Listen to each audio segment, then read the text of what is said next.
Bonjour, bienvenue à notre rassemblement dominical. Alors, nous sommes vraiment rassemblés en communauté, même si elle est virtuelle, nous avons le cœur à la même place et dans le fond, nous sommes tous ici pour communier ensemble à cette présence qui est Père, Fils et Esprit Saint. Amen. Que la grâce, la joie et la paix du Jésus notre Seigneur soient toujours avec vous et avec votre esprit. Au début de cette célébration, confions notre humanité au Seigneur. Le Seigneur qui nous visite dans notre vie, le Seigneur qui continue de nous appeler, de nous interpeller. Bien sûr que nous ne sommes pas parfaits, nous avons nos limites, mais le Seigneur non seulement nous accueille inconditionnellement, tels que nous sommes, bien sûr avec nos limites, mais aussi avec les qualités, les forces qui ont été déposées en nous. Laissons-nous accueillir par celui qui ne nous juge pas, mais au contraire, qui nous appelle à devenir meilleurs, à bâtir un monde nouveau, celui qui nous appelle à travailler à sa mission. Seigneur Jésus, toi qui nous as appelés à marcher à ta suite, prends pitié de nous. Ô Christ, toi qui nous demandes d'être sel de la terre et lumière du monde, prends pitié de nous. Seigneur, toi qui désires que nous soyons les témoins de ta résurrection, prends pitié de nous. Que Dieu Tout-Puissant nous fasse miséricorde, qu'il nous pardonne nos fautes et nous conduise à la vie éternelle. Amen. Dans la joie de se savoir appelé et sauvé, avec toutes les chrétiennes et les chrétiens qui célèbrent le jour du Seigneur, laissons monter notre louange et chantons la gloire de Dieu.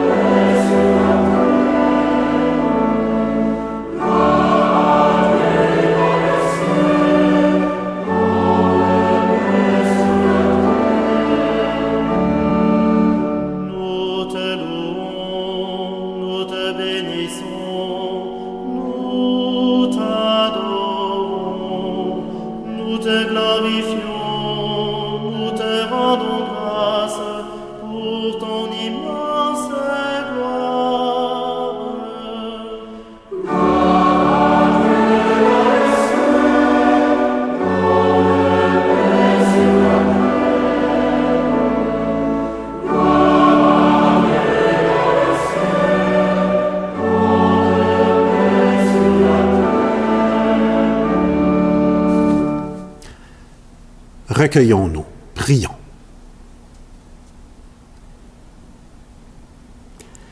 Dans ton inlassable tendresse, nous t'en prions, Seigneur.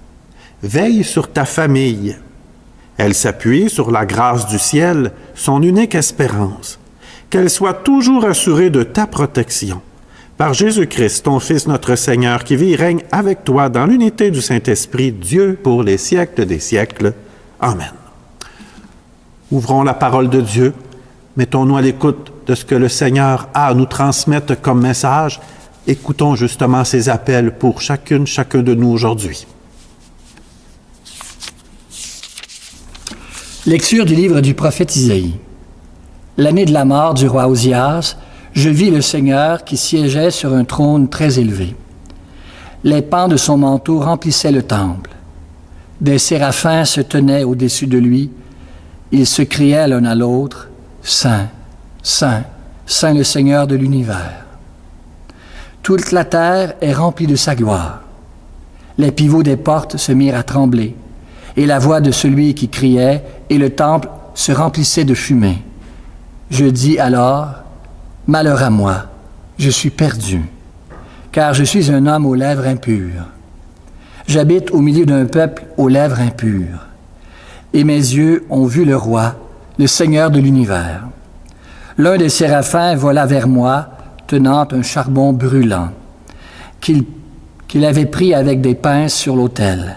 Il s'approcha de ma bouche et dit, « Ceci a touché tes lèvres, et maintenant ta faute est enlevée.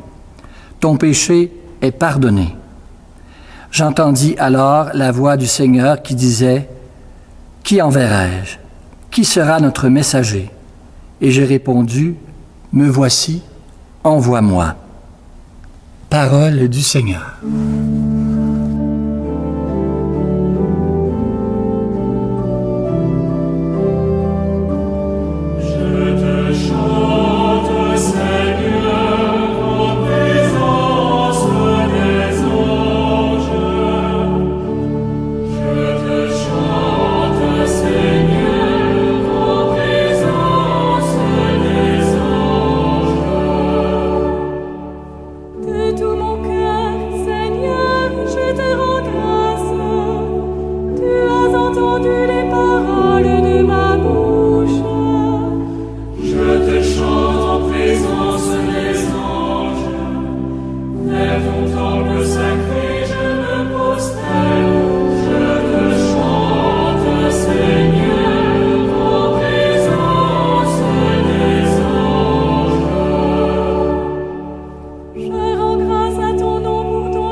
Lecture de la lettre de Saint Paul apôtre aux Corinthiens. Frères, je vous rappelle la bonne nouvelle que je vous ai annoncée. Cet évangile, vous l'avez reçu. C'est en lui que vous tenez bon. C'est par lui que vous serez sauvés. Si vous le gardez tel que je vous l'ai annoncé, autrement, c'est pour rien que vous êtes devenus croyants. Avant tout, je vous ai transmis ceci, que j'ai moi-même reçu. Le Christ est mort pour nos péchés, conformément aux Écritures, et il fut mis au tombeau. Il est ressuscité le 3e jour, conformément aux Écritures. Il est apparu à Pierre, puis aux 12. Ensuite, il est apparu à plus de 500 frères à la fois. La plupart sont encore vivants, et quelques-uns sont endormis dans la mort. Ensuite, il est apparu à Jacques, puis à tous les apôtres. Et en tout dernier lieu, il est même apparu à l'avorton que je suis. Car moi, je suis le plus petit des apôtres. Je ne suis pas digne d'être appelé apôtre, puisque j'ai persécuté l'Église de Dieu. Mais ce que je le suis par la grâce de Dieu. Et sa grâce, venant en moi, n'a pas été stérile. Je me suis donné de la peine plus que tous les autres. À vrai dire, ce n'est pas moi, c'est la grâce de Dieu avec moi. Bref, qu'il s'agisse de moi ou des autres, voilà ce que nous proclamons, voilà ce que vous croyez. Parole du Seigneur.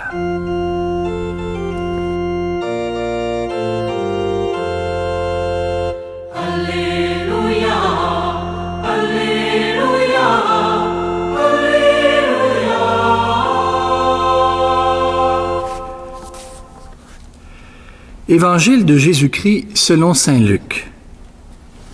Que ta parole touche nos pensées, que nous la portions sur nos lèvres et qu'elle marque nos cœurs et nos vies. En ce temps-là, la foule se pressait autour de Jésus pour écouter la parole de Dieu. Tandis que se tenait au bord du lac de Génézareth, il vit 2 barques qui se trouvaient au bord du lac.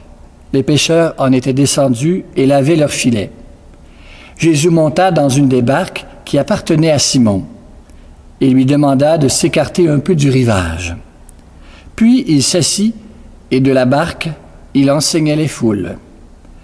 Quand il eut fini de parler, il dit à Simon, « Avance au large, et jetez vos filets pour la pêche. » Simon lui répondit, « Maître, nous avons peigné toute la nuit, sans rien prendre. Mais sur ta parole, je vais jeter les filets. » Et l'ayant fait, ils capturèrent une telle quantité de poissons que leurs filets allaient se déchirer. Ils firent signe à leurs compagnons de l'autre barque de venir les aider.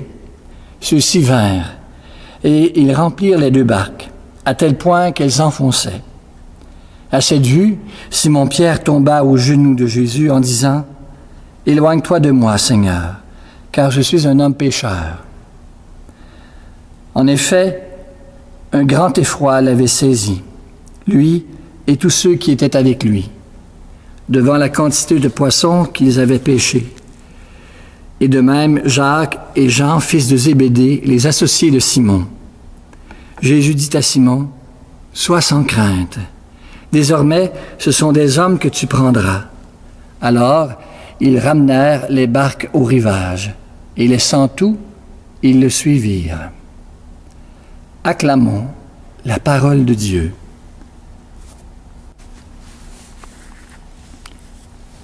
Les trois textes qui nous sont proposés aujourd'hui, dans deux de ces textes, il est question de phénomènes un peu spéciaux. D'abord, dans celui d'Isaïe, où, dans une vision, celui-ci est purifié, ses lèvres sont purifiées. Un homme pécheur qui est appelé à une mission. Dans l'Évangile, c'est un peu la même chose. Il se passe un phénomène spécial qui va faire en sorte que la vie de Simon-Pierre va changer, et ceux qui sont avec lui aussi, ils se mirent à le suivre. Mais revenons un peu à ce qui se passe dans notre monde aujourd'hui, dans une période, une époque où on crie, on veut sortir du marasme dans lequel on est. On voudrait donc que tout s'arrête et qu'il y ait du nouveau. On veut même demander à nos gouvernants de changer les lois pour enfin respirer plus et mieux.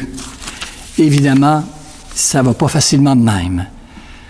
Il en est de même quand on regarde aussi notre monde, ça peut être décourageant de voir, décourageant, comme ceux qui lavent leurs filets dans l'Évangile. Ils ont passé toute la nuit à pêcher, ça n'a rien donné, les efforts ont été vains, et en écoutant Jésus, ils lavent leurs filets. Ce qui est impressionnant dans tout ça, c'est que nous aussi, nous portons souvent des découragements après un travail, des fois soutenu, long, pénible. On a structuré quelque chose de beau et voilà que ça donne pas grand-chose. On est même découragé. Quand on regarde même notre société actuellement, en pensant à l'inflation, au manque de logement pour bien des personnes, ou bien au panier d'épicerie qui augmente toujours, on pourrait dire, où est-ce qu'on s'en va avec tout ça? Nos plans fonctionnent pas bien. Je reviens aux textes qui nous sont proposés aujourd'hui, tout simplement pour mentionner que ce changement qui se passe aussi, ça commence par une sorte d'abandon. Pierre et ceux qui l'accompagnent, en lavant leurs filets, ils doivent être bien fatigués parce que la nuit a rien donné. Et après avoir entendu Jésus lui-même, après avoir prêché, demande à ses pécheurs d'aller au large, de jeter leurs filets, de recommencer. Il fait jour, et comme le dit Simon, malgré son découragement, sur ta parole, je vais y aller. Et on sait ce qui se passe après. Ce qui est impressionnant dans cette page d'Évangile, c'est qu'ils étaient pris par une sorte de défaitisme, les apôtres. Ils ont écouté Jésus, même sur sa parole. Ils se lancent quand même dans l'aventure malgré la fatigue. Mais surtout, c'est qu'ils avaient tout laissé. La nuit finie, ils ont tout abandonné, lavent les filets, ils s'en allaient chez eux autres. Voilà que Jésus les interpelle et ils vont au large, jeter les filets. Quelle attitude de foi et d'abandon, hein? Sur ta parole, on s'abandonne, on est fatigué, mais on va y aller quand même. Et voilà ce qui se passe. C'est curieux, de l'abandon à l'abondance. De l'abondance qui va faire en sorte que les apôtres, bon, pas les apôtres déjà, Simon, Jacques et Jean, vont tout laisser pour suivre Jésus. Pour nous, aujourd'hui, qu'est-ce que ça veut dire? Est-ce que sa parole, des fois, nous rejoint comme ça? Hein? Et à tel point, est-ce que des fois, il y a des événements dans notre vie qui nous font prendre conscience que dans les abandons qu'on vit, on n'est pas tout seul. Il est avec nous. Sa parole nous le rappelle souvent. Je suis avec vous tous les jours, jusqu'à la fin. Oui, l'Eucharistie que nous célébrons nous le redit. À chaque fois qu'on la fait en communauté, cette Eucharistie, ça nous est rappelé que le Seigneur est avec nous. Et la parole qui retentit au fond de notre cœur nous vient nous redire, nous donner peut-être un élan nouveau pour continuer. Je trouve ça beau dans les trois textes. Il y a cet appel à aller plus loin. Isaïe, une fois qu'il reconnaît qu'il est pécheur, sur la parole du Seigneur qui inspire son cœur, il va aller annoncer. Et l'apôtre Paul rappelle aux Corinthiens qui commencent eux autres aussi dans la vie chrétienne, il les rappelle à l'essentiel. Ce que je vous annonce, c'est le Christ. Hein? Continuez à vous laisser changer. Bien, je dirais, à la suite de la parole de Paul, à la suite de cet exemple qui nous est donné dans l'Évangile, nous aussi, on est invités à continuer dans la confiance. La pêche est miraculeuse à cause du bouleversement qu'elle a occasionné dans la vie de Simon. Et je remarque en terminant ces trois aspects de l'Évangile. Hein, Jésus arrive dans la vie de Simon à un moment d'échec. Et Jésus invite Simon à recommencer dans la confiance et la pratique du geste qu'il sait faire souvent. Et là, dans l'abandon, sur la parole du Seigneur, tout change. Quand on fait l'expérience de se laisser surprendre par Jésus, en étant auditeur attentif de sa parole, il peut arriver de ne plus attacher d'importance à ce qu'on faisait pour nous autres, hein, à nos petits plans. Il peut arriver que ça recommence d'abord parce que la foi en nous s'est réveillée encore plus grâce à sa présence. Bien, je vous souhaite de reconnaître et de continuer à vivre des expériences semblables où le miracle de la parole provoque constamment des bouleversements dans nos vies quand on y est attentif.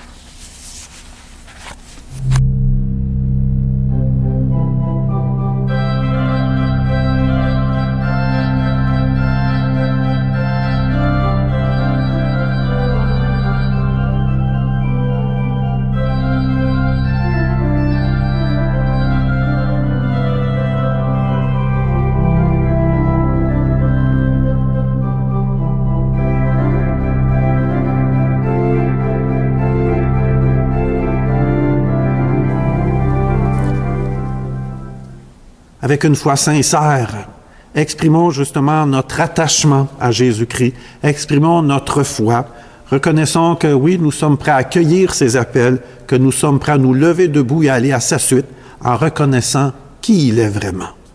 Je crois en Dieu, le Père Tout-Puissant, Créateur du ciel et de la terre, et en Jésus-Christ, son Fils unique, notre Seigneur, qui a été conçu du Saint-Esprit, est né de la Vierge Marie, a souffert sous Ponce Pilate, a été crucifié et mort et a été enseveli, est descendu aux enfers le 3e jour, est ressuscité des morts, est monté aux cieux, est assis à la droite de Dieu le Père Tout-Puissant, d'où il viendra juger les vivants et les morts.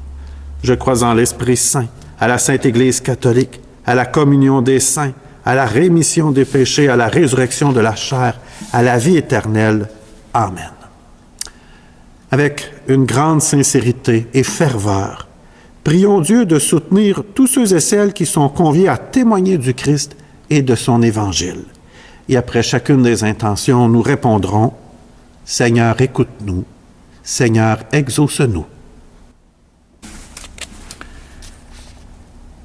Pour tous les baptisés qui ont à manifester leur foi, leur espérance et l'amour que Dieu leur porte, prions.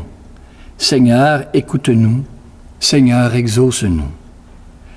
Pour les religieuses et les religieux qui ont choisi de témoigner de l'existence de Dieu en lui consacrant leur vie entière, prions. Seigneur, écoute-nous. Seigneur, exauce-nous. Pour les ministres ordinés, diacres, prêtres et évêques, qui se mettent au service de Dieu et des membres de son peuple, prions. Seigneur, écoute-nous. Seigneur, exauce-nous. Pour le pape François, appelé à être le serviteur de tous les serviteurs de Dieu au sein de l'Église, prions. Seigneur, écoute-nous. Seigneur, exauce-nous. Pour nous, qui sommes invités à former une communauté chrétienne au sein de laquelle nous nous aimons vraiment les uns les autres, prions. Seigneur, écoute-nous. Seigneur, exauce-nous. Prenons quelques instants de prière personnelle pour confier nos propres intentions, confier au Seigneur peut-être les personnes de notre entourage qu'on aimerait confier justement au Seigneur Père pour qu'il prenne soin d'elles, qu'il prenne soin de nous également. Quelle est ton intention de prière? Pour qui ou pourquoi désires-tu prier aujourd'hui?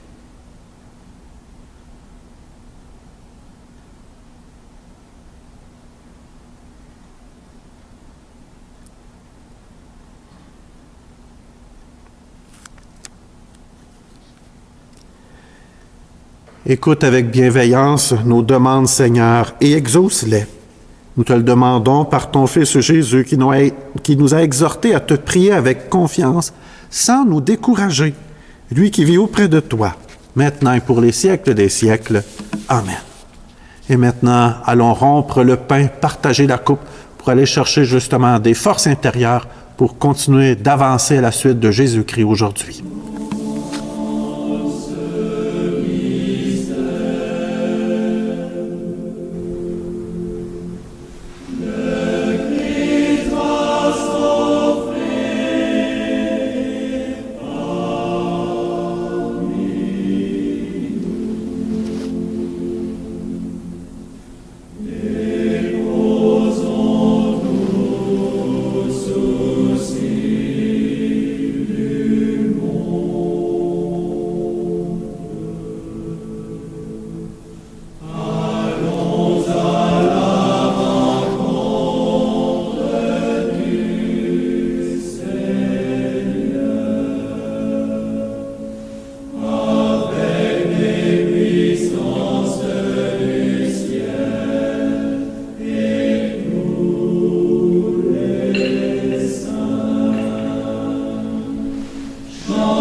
Et prions ensemble au moment d'offrir le sacrifice de toute l'Église pour la gloire de Dieu et le salut du monde. Seigneur notre Dieu, tu as choisi dans ta création ces aliments qui soutiennent notre fragilité. Nous t'en prions, fais qu'ils deviennent aussi pour nous le sacrement de la vie éternelle par Jésus, le Christ notre Seigneur. Amen. Le Seigneur soit avec vous et avec votre esprit. Élevons notre cœur, nous le tournons vers le Seigneur et rendons grâce au Seigneur notre Dieu. Cela est juste et bon. Dieu notre Père, tu nous as réunis Et nous sommes devant toi pour te fêter, pour t'acclamer et te dire l'émerveillement de nos cœurs. Sois loué pour ce qui est beau dans le monde et pour la joie que tu mets en nous. Sois loué pour la lumière du jour et pour ta parole qui nous éclaire. Sois loué pour la terre et les êtres humains qui l'habitent. Sois loué pour la vie qui nous vient de toi. Oui, tu es très bon, tu nous aimes et tu fais pour nous des merveilles. Toi, Seigneur Père, tu penses toujours aux hommes et aux femmes que nous sommes. Tu ne veux pas être loin de nous. Tu as même envoyé parmi nous Jésus, ton Fils bien-aimé. Il est venu nous sauver. Il a guéri les malades. Il a pardonné aux pécheurs. À tous, il a montré ton amour et il a même accueilli et béni les enfants. Nous ne sommes pas seuls pour te fêter, Seigneur. Partout sur la terre, ton peuple te rend gloire. Nous te prions avec l'Église entière, avec le pape François, notre évêque André. Dans le ciel, la Vierge Marie, les apôtres et tous les saints et saintes te bénissent. Avec eux, avec les anges, nous t'adorons en chantant.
Très saint, nous voudrions te montrer notre reconnaissance. C'est pourquoi nous avons apporté ce pain et ce vin. Qu'ils deviennent pour nous le corps et le sang de Jésus ressuscité, alors nous pourrons t'offrir ce qui vient de toi. Un soir, en effet, juste avant sa mort, Jésus mangeait avec ses apôtres. Il a pris du pain sur la table. Dans sa prière, il t'a béni. Puis il a partagé le pain en disant à ses amis: prenez, mangez-en tous, ceci est mon corps, livré pour vous.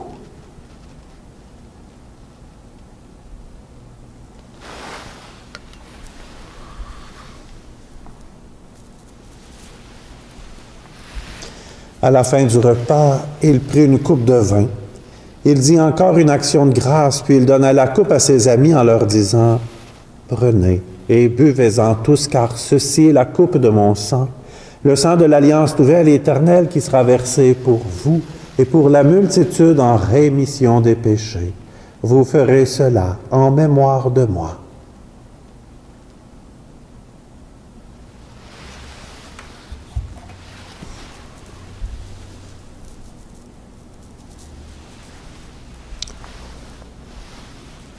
Christ est mort pour nous. Christ est ressuscité, nous t'attendons, Seigneur Jésus.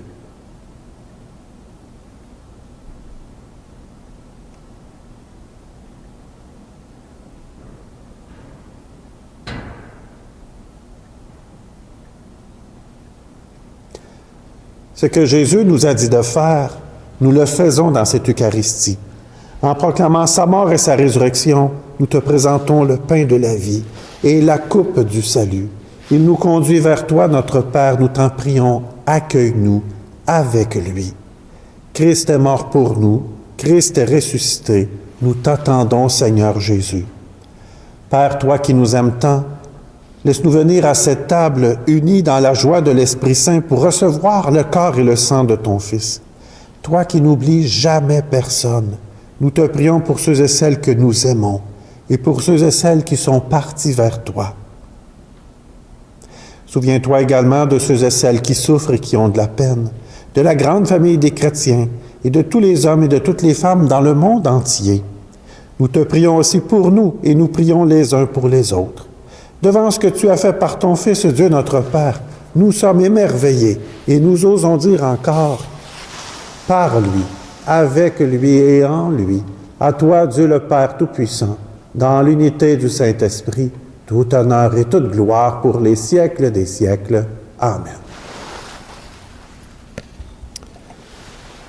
C'est chacun de nous qui sommes appelés à la suite de Jésus-Christ aujourd'hui. Et pour être disciple d'aujourd'hui, il suffit simplement également de commencer en priant, comme Jésus lui-même nous l'a montré. Notre Père, qui es aux cieux, que ton nom soit sanctifié, que ton règne vienne, que ta volonté soit faite sur la terre comme au ciel. Donne-nous aujourd'hui notre pain de ce jour. Pardonne-nous nos offenses comme nous pardonnons aussi à ceux qui nous ont offensés. Et ne nous laisse pas entrer en tentation, mais délivre-nous du mal. Amen. Délivre-nous de tout mal, Seigneur, et donne la paix à notre temps. Soutenus par ta miséricorde, nous serons libérés de tout péché, à l'abri de toute épreuve. Nous attendons que se réalise cette bienheureuse espérance, l'avènement de Jésus-Christ, notre Sauveur. Car c'est à toi qu'appartiennent le règne, la puissance et la gloire pour les siècles des siècles. Amen. Seigneur Jésus-Christ, tu as dit à tes apôtres, « Je vous laisse la paix, je vous donne ma paix. » Ne regarde pas nos péchés, mais la foi de ton Église. Et pour que ta volonté s'accomplisse, donne-lui toujours cette paix, conduis-la vers l'unité parfaite, toi qui règnes pour les siècles des siècles. Amen. Et je vous souhaite que la paix du Seigneur soit toujours avec vous et avec votre esprit.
Heureux les invités au repas du Seigneur.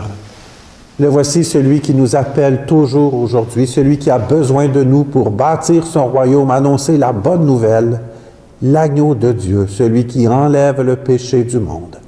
Seigneur, je ne suis pas digne de te recevoir, mais dis seulement une parole et je serai guéri.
Après avoir été nourris par la parole de Dieu, communiés à sa présence, bien, rendons-lui grâce à travers cette prière.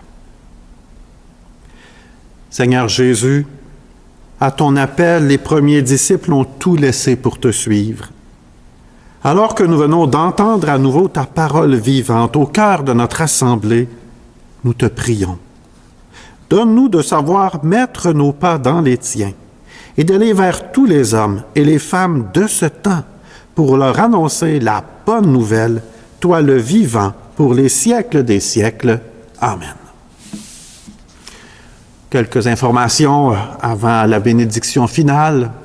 Alors, nos lieux de culte vont ouvrir à partir du lundi 7 février. Nous reprendrons ici dans l'unité Victoriaville l'horaire qu'il y avait avant l'arrêt. Alors, nous reprenons vraiment nos célébrations habituelles. Et je tiens également à informer les personnes qui ont fait un don l'année dernière, qui ont fait une contribution annuelle ou qui ont fait parfois un don en ligne, alors que nous allons bien sûr vous faire parvenir les reçus d'impôts pour les personnes qui sont à Victoriaville ou dans les environs. Si vous souhaitez même venir le chercher sur place, ça sera possible le jeudi 10 février en vous présentant au sous-sol de l'église de Sainte-Victoire. Il y aura des gens prêts à vous accueillir pour vous remettre en main propre votre reçu. Cela nous permet, entre autres, de sauver un timbre. Alors, à ce moment-là, ça nous permet évidemment d'éviter de l'envoyer par la poste. Sachez que par la suite, toutes les enveloppes qui n'auront pas été distribuées à main propre seront bien évidemment distribuées par la poste. Alors, vous allez recevoir votre reçu d'impôt par la poste. N'ayez crainte. J'attire votre attention, bien sûr, à aller visiter notre page Facebook pour plus d'informations, notre site web, ou si vous voulez bien sûr faire une petite contribution en visitant l'adresse qui apparaît au bas de l'écran. Bien sûr, c'est important et ça nous permet, nous autres aussi, en Église, ici en communauté, de continuer justement d'annoncer, de répondre à l'appel de Jésus-Christ aujourd'hui. Voilà. Le Seigneur soit avec vous et avec votre esprit. Que Dieu Tout-Puissant vous bénisse, le Père, le Fils et le Saint-Esprit. Amen. Et maintenant, allez et demeurez dans la paix et dans la joie du Christ. Je vous souhaite une belle semaine.